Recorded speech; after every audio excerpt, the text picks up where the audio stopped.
Start. प्रिय महाशय, परिच्छेद.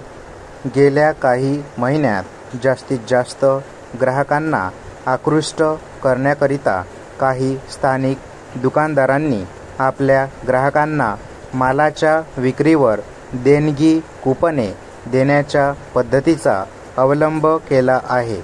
त्यामुळे आमचेही ग्राहक आम्हाला त्याच पद्धतीचा अवलंब करण्याबद्दल सारखा आग्रह करीत आहेत.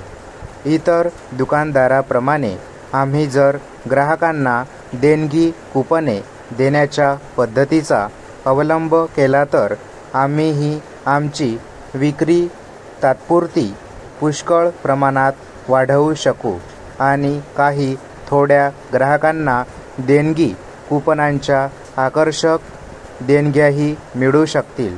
परंतु केवळ ग्राहकांच्याच अंतिम हिताच्या दृष्टीने इतर दुकानदाराप्रमाणे या देणगी कुपनांच्या योजनेचा आपण मुळीच अवलंब करावयाचा नाही असे आम्ही ठरविले आहे.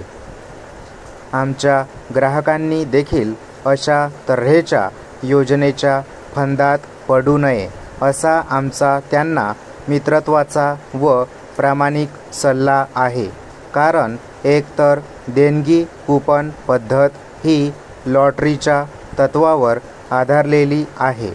लॉटरीप्रमाणे याही पद्धतीत काही थोड्या लोकांच्या फायद्याकरिता पुष्कळच जास्त लोकांना नुकसान व निराशा सहन करावी लागते.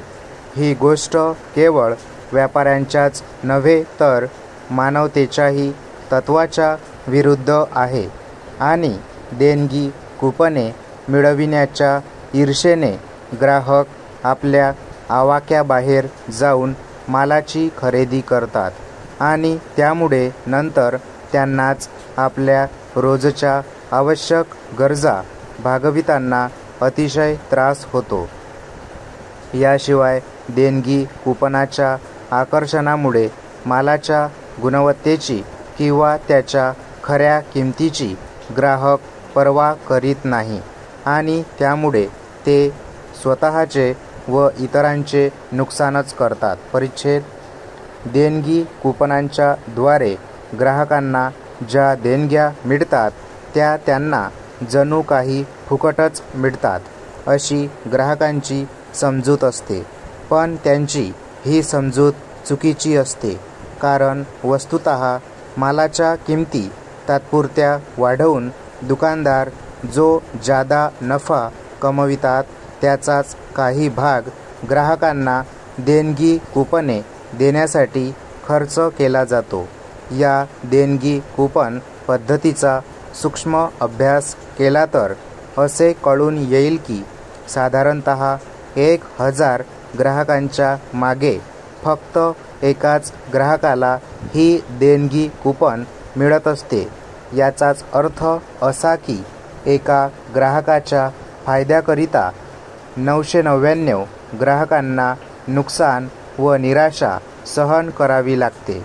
आमच्या स्वतःच्या फायद्यापेक्षा आमच्या ग्राहकांच्या हिताची कदर आम्हाला जास्त असल्याने देणगी कुपनांच्या पाठीमागील वस्तुस्थिती आमच्या ग्राहकांच्या निदर्शनास आणून देणे आम्ही आमचे कर्तव्य समजतो. स्टॉप.